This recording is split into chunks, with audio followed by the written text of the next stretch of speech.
تبارك الذي جعل في السماء بروجا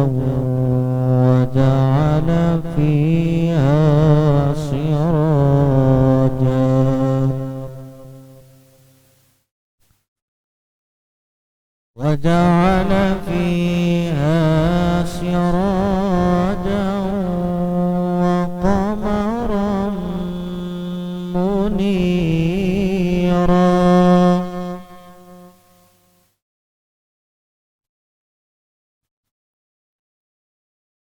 تبارك الذي جعل في السماء بروجا وجعل فيها سراجا وقمرا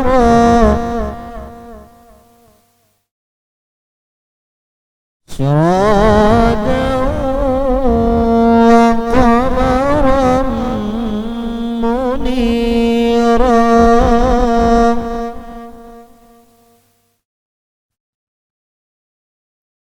وهو الذي جعل الليل والنهار خلفة لمن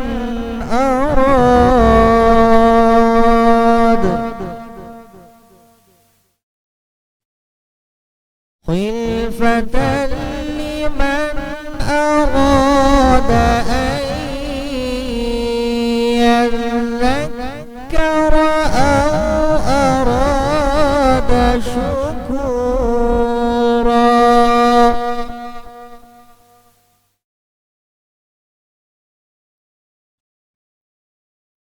وعباد الرحمن الذين يمشون على الأرض هونا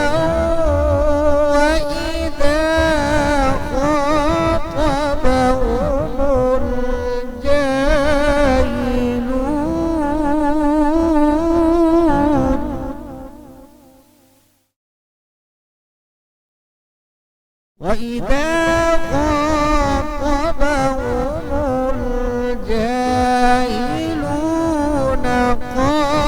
قالوا سلاما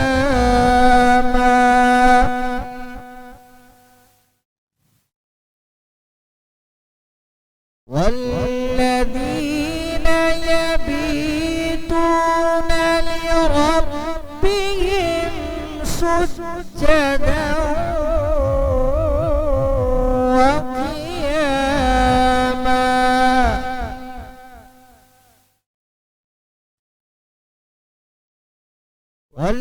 والذين يقولون ربنا اصرف عنا عذاب جهنم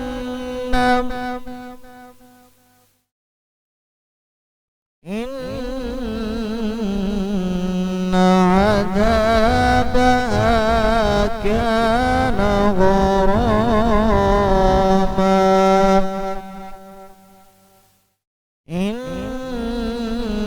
إنها ساءت مستقرا ومقاما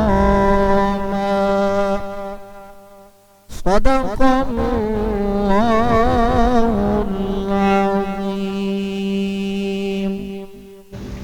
ماشاء اللہ، جزاک اللہ. ہمارے ساتھ موجود تھے قاری متی الرحمان فاروقی صاحب. اچھا فاروقی صاحب بتائیے کیسا جا رہا ہے رمضان؟ اور رمضان میں پہلا روزہ کوئی سرپرائز تھا ویسے جب رات کو 10:30 بجے اعلان ہوگا؟ جی بہت عجیب لگا، اور اس دن تو ہم سونے کی تیاری میں مصروف تھے تو اچانک اعلان ہو گیا. تو دوبارہ نئے سرے سے ہم آئے مسجد میں اور تراویح پڑھی، الحمدللہ بہت بارہ سنا.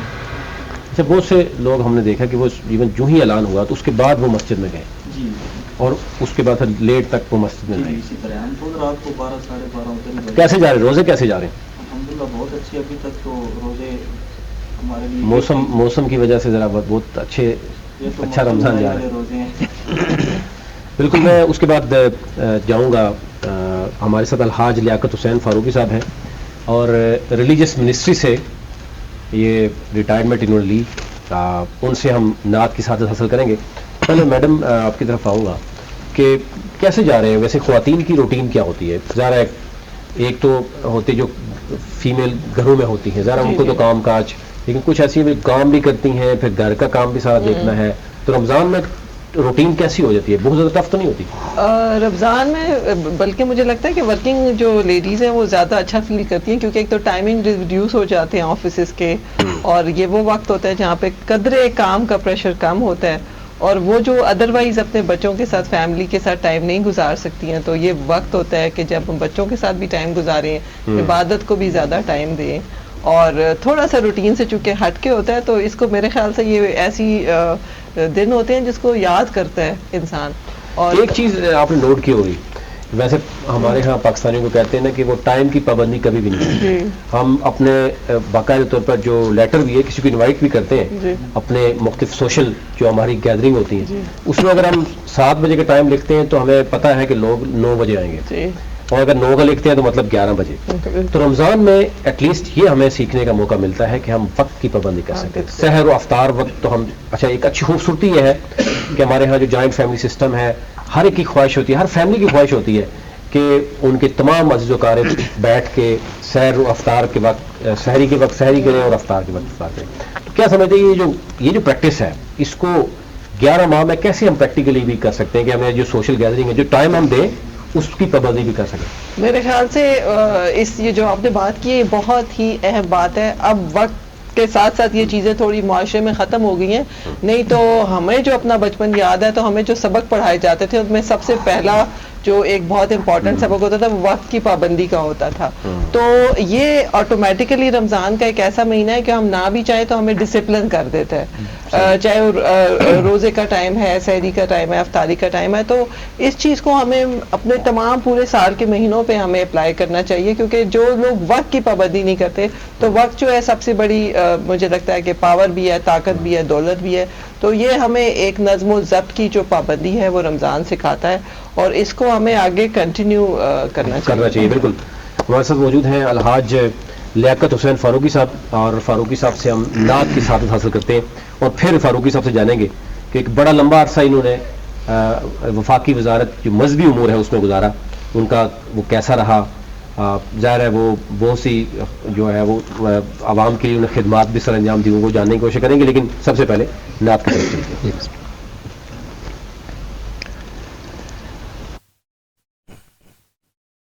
محبوب خدا کا ہے جو نبیوں کا نبی ہے،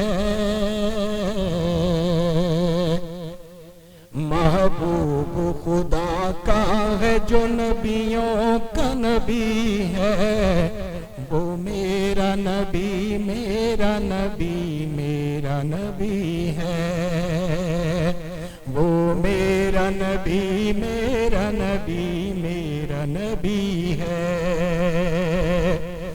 جنت سے بھی بڑھ کر ہے مدینے کی فضائیں، جنت سے بھی بڑھ کر ہے مدینے کی فضائیں، ہر آن جہاں چلتی ہے رحمت کی ہوائیں، ہر آن جہاں چلتی ہے رحمت کی ہوائیں.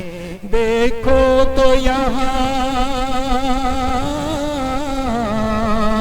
دیکھو تو یہاں نور کی چادر سی تنی ہے، وہ میرا نبی میرا نبی میرا نبی ہے، وہ میرا نبی میرا نبی میرا نبی ہے. کچھ لوگ نہیں عظمت محبوب سمجھتے،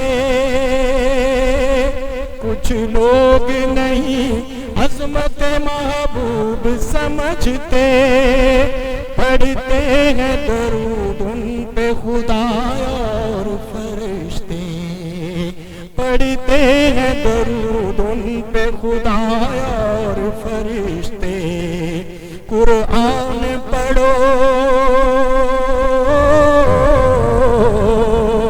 قرآن پڑھو اس میں یہی بات لکھی ہے او میرا نبی میرا نبی میرا نبی ہے وہ میرا نبی میرا نبی میرا نبی ہے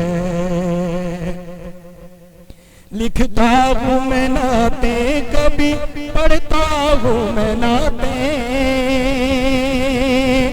لکھتا ہوں میں نعتیں کبھی لکھتا ہوں میں نعتیں کبھی پڑھتا ہوں میں نعتیں دن اس میں گزرتا ہے اسی میں میری راتیں دن اس میں گزرتا ہے میرا اس میں میری راتیں خوشبو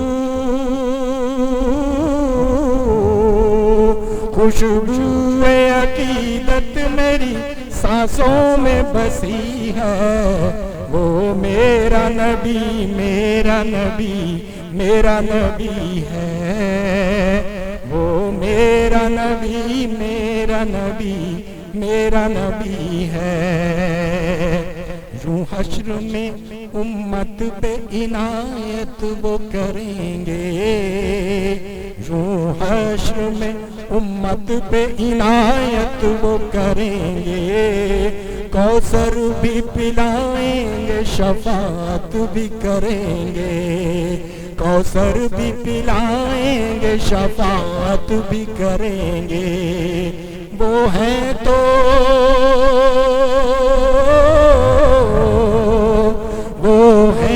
لیاقت ہمیں کس شے کی کمی ہے وہ میرا نبی میرا نبی میرا نبی ہے وہ میرا نبی میرا نبی میرا نبی ہے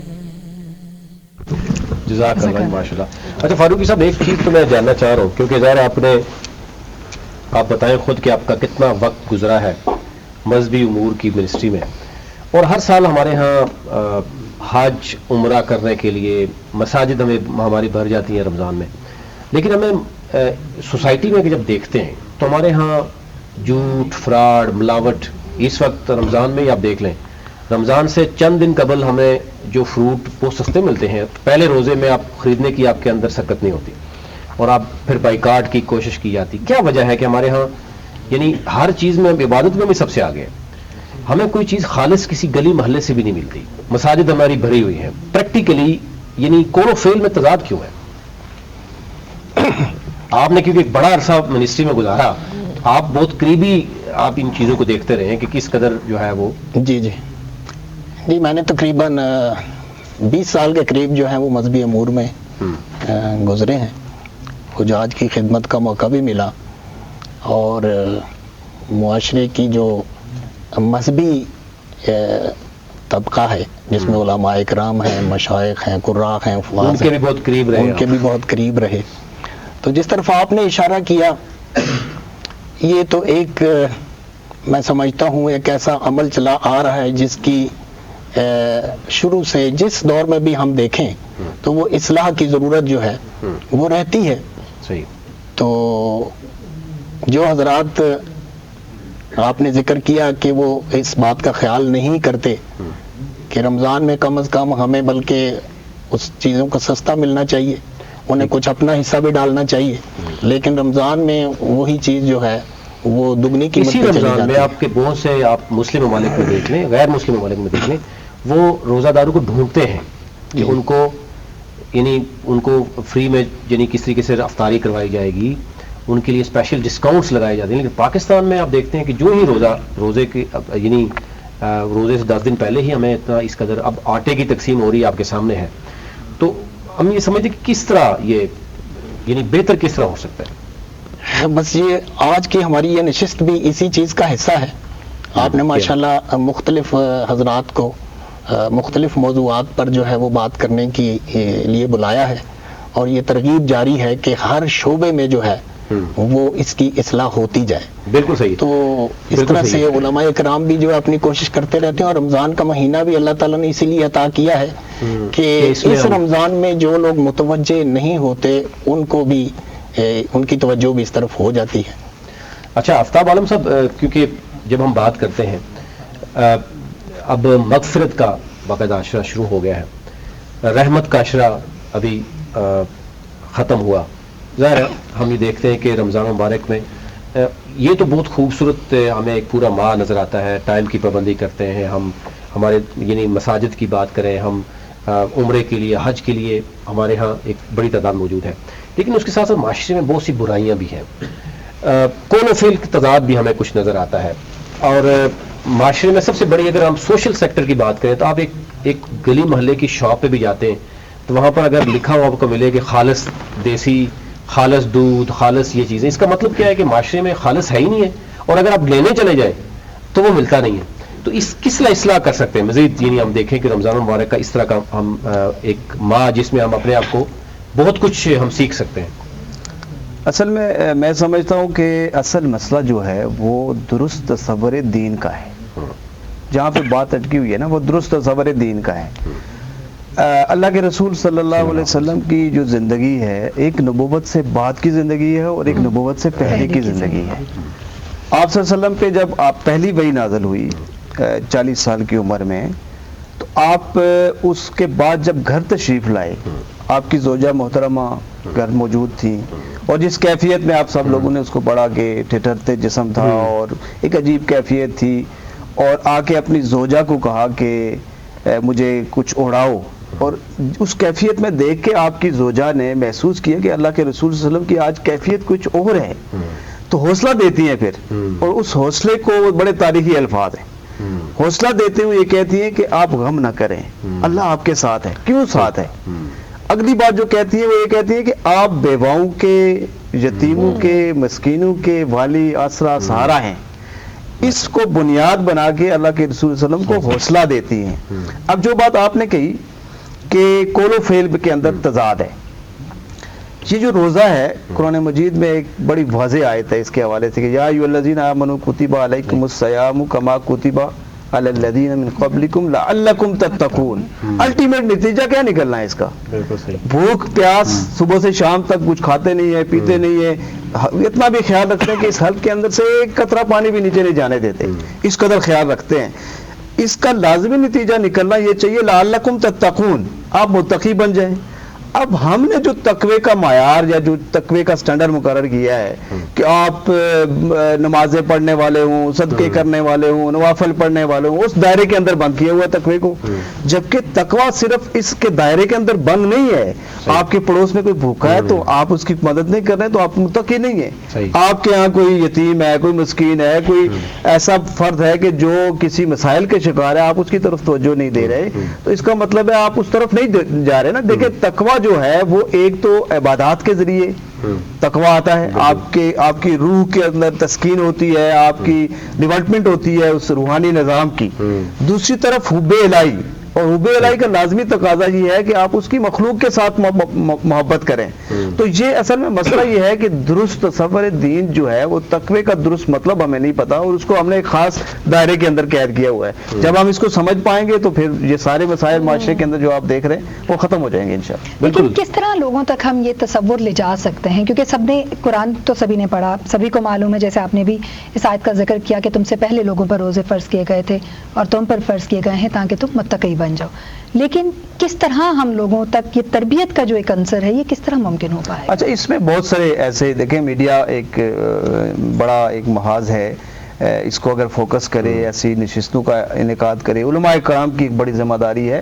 ہم ہر جمعے کو مسجدوں میں جمع ہوتے ہیں, بڑے بڑے اجتماعات ہوتے ہیں, علماء کرام کی ذمہ داری ہے کہ لوگوں کو سمجھائیں اس طرف زیادہ سے زیادہ, جہاں دیکھ رہے ہیں کہ کمی ہے معاشرے کے اندر اور زوال کی طرف جا رہا ہے, ان چیزوں کو نشاندہی کریں, ان کو ایڈریس کریں اور لوگوں کو سمجھائیں. اسی طرح ہمارے تعلیمی اداروں کے اندر ایسے نصاب کے اندر ایسی تبدیلیاں کی جائیں کہ نصاب بنا جائیں باقاعدہ. جیسے میں نے بات کی کہ کفالت یتامہ کو اگر آپ نصاب کے اندر شامل کر دیں گے, اور نئی نسل کو یہ بتائیں گے کہ اللہ کے رسول صلی اللہ علیہ وسلم کہتے ہیں کہ یتیم کی کفالت کرنے والا اور میں قیامت کے دن ان 2 انگلیوں کی طرح ہوں گے، ساتھ ساتھ ہوں گے. یہ کنسپٹ جب اس کے اندر چلا جائے گا تو ظاہر ہے وہ اس کے قدم بڑھیں گے یتیم کی خدمت کرنے کے لیے. تو یہ بہت سارے فورمز ہیں کہ جس پہ محنت کی ضرورت ہے. بالکل ڈاکٹر صاحب ہمارے ساتھ موجود ہیں. ڈاکٹر صاحب ایک تو یہ ہے کہ اس وقت مختلف طرح کی بیماریاں ہیں. ویسے ہم اگر دیکھیں تو ہمارے ہاں سب سے زیادہ یہ بتایا جاتا ہے کہ جناب شوگر کے ایک بہت بڑی تعداد ہے. ریسرچ شو کی جاتی ہے تو ہم ایک خوف لاتا ہے. اس کے ساتھ ہارٹ کے ایک بہت بڑے ایشوز بتائے جاتے ہیں. بچوں کے اندر مختلف بیماریاں بتائی جاتی ہیں. پھر سب سے ایشو زیادہ آتا ہے کھانے پینے کی اشیاء کے اوپر. ملاوٹ بہت زیادہ ہے کیونکہ آپ کا جو شعبہ ہے وہ ڈائریکٹلی جگر کی بات کریں، میدا کی بات کریں تو ظاہر ہے جو چیزیں بھی کھائی جاتی ہیں. ایک تو سب سے پہلی تو بات ہے کہ رمضان میں جو ہمارا طریقہ کار ہے، آپ سمجھتے ہیں کہ جو پاکستان میں رائج ہے وہ ٹھیک ہے؟ جس طریقے سے آئلی پروڈکٹس ہم استعمال کرتے ہیں افطار کے وقت، یا پورا دن جو ہے وہ ہم بھوک سے ہوتے ہیں اور اس کے فوراً بعد ہم جس طریقے سے جس طرح مشروبات پیتے ہیں پھر آئلی پروڈکٹس لیتے ہیں، کیا یہ ٹھیک ہے ویسے طریقہ کار؟ اور نہیں ہے تو اس میں ہونا کیا چاہیے؟ اور کس طرح کی بیماریاں اسپیشلی رمضان میں اگر بات کروں پہلے تو اب دیکھیں اس میں ایک نا 2 لیول پہ مسئلہ ہے. ایک تو آئلی چیزیں ویسے نہیں کھانی چاہیے، پھر ہمیں یہ نہیں پتا جو آئلی چیزیں جس آئل میں پک رہی ہیں وہ ایکچولی آئل ہے بھی کہ نہیں. اب اگر ہم پیشنٹ کو کہتے ہیں کہ آپ کو روزانہ دودھ کا پینا استعمال کرنا چاہیے، یہ آپ کے لیے بہت زیادہ مفید ہے، تو الٹیمیٹلی ہوتا یہ ہے کہ وہ دودھ پی کے مزید بیمار ہو جاتا ہے. کیونکہ جو دودھ ہے یہ بھی نہیں پتا. ایک زمانے میں ملاوٹ کا معیار یہ تھا کہ دودھ میں پانی ملایا جاتا تھا، اب تو یوریا، فاسفورس اور کیمیکل کی ایسی چیزیں ملائی جاتی ہیں. یعنی بینگ ڈاکٹر ہم پیشنٹ کو ایڈوائس تو کر دیتے ہیں کہ آپ دودھ پی لیں، لیکن وہ دودھ پی کے مزید بیمار ہو جاتے ہیں. پرٹیکولرلی صرف ہم پاکستان میں نہیں، پاکستان، انڈیا، بنگلہ دیش جو ہمارے ایٹنگ ہیبٹس ہیں، بہت زیادہ مسالوں والے کھانے، بہت زیادہ تلی ہوئی چیزیں، یعنی جب تک چیز میں تڑکا نہ ہو، مسالے نہ ہو، یہ تمام چیزیں ڈائریکٹلی یا انڈائریکٹلی آپ کے معدے کو خراب کرتے ہیں. سم ہاؤ معدے کے ساتھ یو کین لیو اٹ. اگر آپ کا معدہ خراب ہے، جلن ہے، آپ کی لائف اس سے مشکل میں نہیں پڑتی. لیکن جو ملاوٹ والی چیزیں ہیں نا، آپ کی لائف اس میں مشکل میں پڑ جاتی ہے. ریزن بہائنڈ کہ اگر آپ گندا تیل استعمال کرتے ہیں تو ڈائریکٹلی انڈائریکٹلی لنک ہو جاتا ہے ہارٹ اٹیک کے ساتھ. اب بہت ہم جب چھوٹے تھے ہم نے نہیں دیکھا اپنے آس پاس کسی ینگ پیشنٹ کو ہارٹ اٹیک ہوتے ہوئے. اب بہت کامن ہو گیا ہے کہ ینگ پیشنٹس میں ہارٹ اٹیک کا بہت کامن ہو گیا. اور اس کے ساتھ ایک اور جو بڑا مسئلہ ہے کہ ہمارا لائف سٹائل، یعنی جو کچھ ہم کھاتے ہیں. پہلے ہم لوگ پیدل چلتے تھے، بچے تھے گراؤنڈ میں کھیلتے تھے. جب سے موبائل آ گئے ہیں، آسانیاں پیدا ہو گئی ہیں، لوگوں کے پاس گاڑیاں آ گئی ہیں، پیدل چلنا بالکل ختم ہو گیا. ہم کھاتے ہیں یعنی ٹیبل ٹو چیئر جاب ہو گیا. پھر کورونا کے بعد جب سے آن لائن جابس کا، آن لائن اسٹڈیز کا کنسپٹ آ گیا ہے، تو جو تھوڑی بہت ہماری فزیکل ایکٹیویٹی وہ بھی بالکل ختم ہو گئی. اچھا، ایک یہاں پہ میں صرف آپ سے سوال کرنا چاہوں گی کہ ہم بہت زیادہ ایمفسائز کرتے ہیں لائف سٹائل کے اوپر بھی اور کھانوں پر بھی.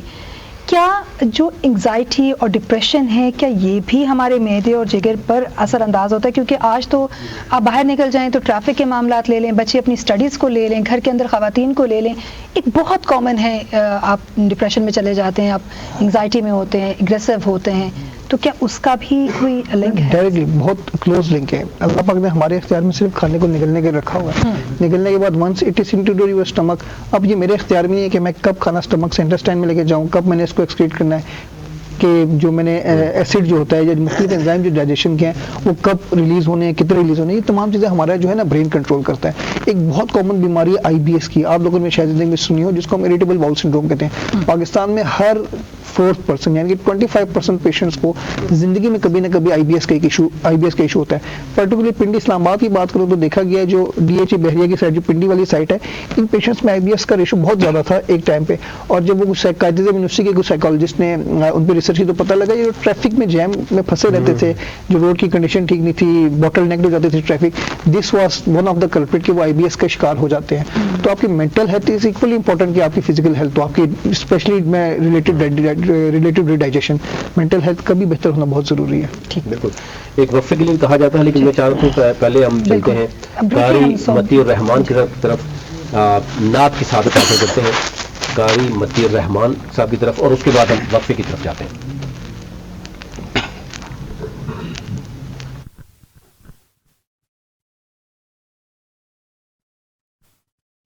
نظام سارا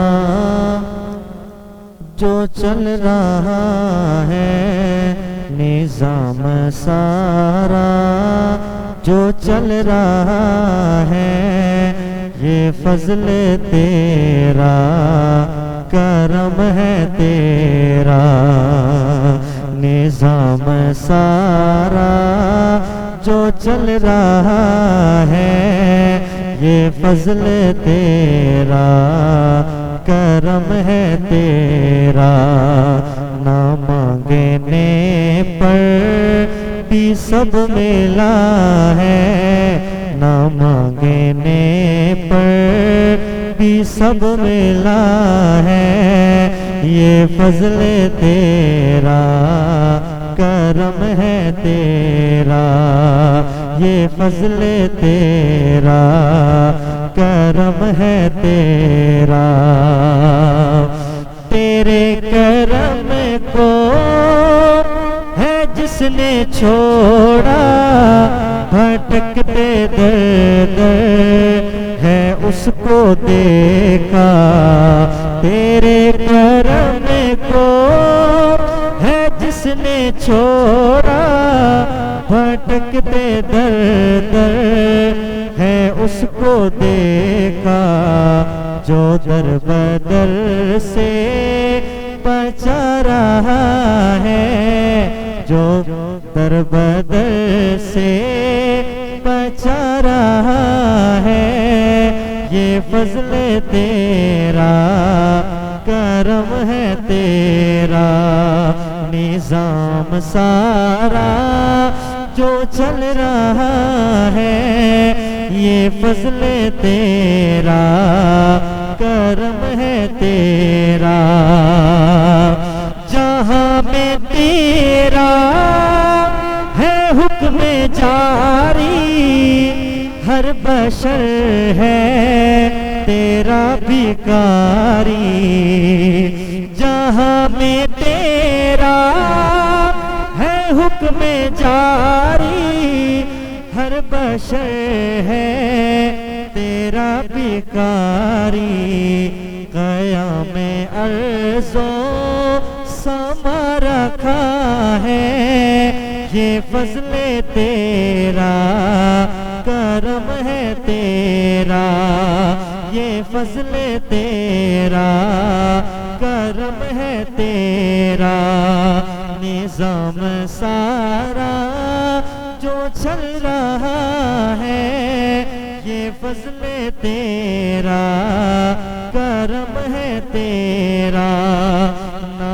مانگنے پر بھی سب ملا ہے یہ فضل تیرا کرم ہے تیرا تیرا تعارف کرانے والا وہ جام کوثر پلانے والا تیرا تعارف کرانے والا وہ جام کوثر پلانے والا حبیب اپنا ہمیں دیا ہے حبیب اپنا ہمیں دیا ہے یہ فضل تیرا کرم ہے تیرا نظام سارا جو چل رہا ہے یہ فضل تیرا کرم ہے تیرا نہ مانگنے پر بھی سب ملا ہے یہ فضل تیرا کرم ہے تیرا جزاک اللہ ماشاء اللہ قاری متی الرحمان فاروقی صاحب ہمارے ساتھ موجود ہیں نعت کی سعادت حاصل کی اور یہاں خواتین حضرات ایک چھوٹا سا وقفہ لیں گے اور وقفے کے بعد واپس آتے ہیں اور گفتگو کا سلسلہ یہاں سے دوبارہ سے شروع کرتے ہیں جی ناظرین رمضان خصوصی ٹرانسمیشن میں آپ کو وقفے کے بعد دوبارہ خوش آمدید کہتے ہیں بات ہو رہی ہے ایک تو ہم نے دیکھا کہ پہلا جو عشرہ ہے رحمت کا عشرہ وہ کس خوبصورتی کے ساتھ گزرا اور اس میں ہم نے کتنی رحمتیں سمیٹی یہ ہر ایک ہم سے جانتا ہے اور اب مغفرت کا عشرہ ہے اور اس پر ہم دیکھ رہے ہیں کہ ہمارے ہاں عبادات ہو رہی ہیں اور بڑھ چڑھ کر ہم یہ دیکھ رہے ہیں کہ یہ واحد ایک ایسا ماہ ہے جس میں ہم سمجھتے ہیں کہ مشق کرتے ہیں اور ہماری کوشش یہ ہوتی ہے کہ آنے والے 11 ماہ جو ہے اس پہ پریکٹس بھی سیم رہے لیکن ظاہر ہے بہت سی ایسی چیزیں ہیں شاید جو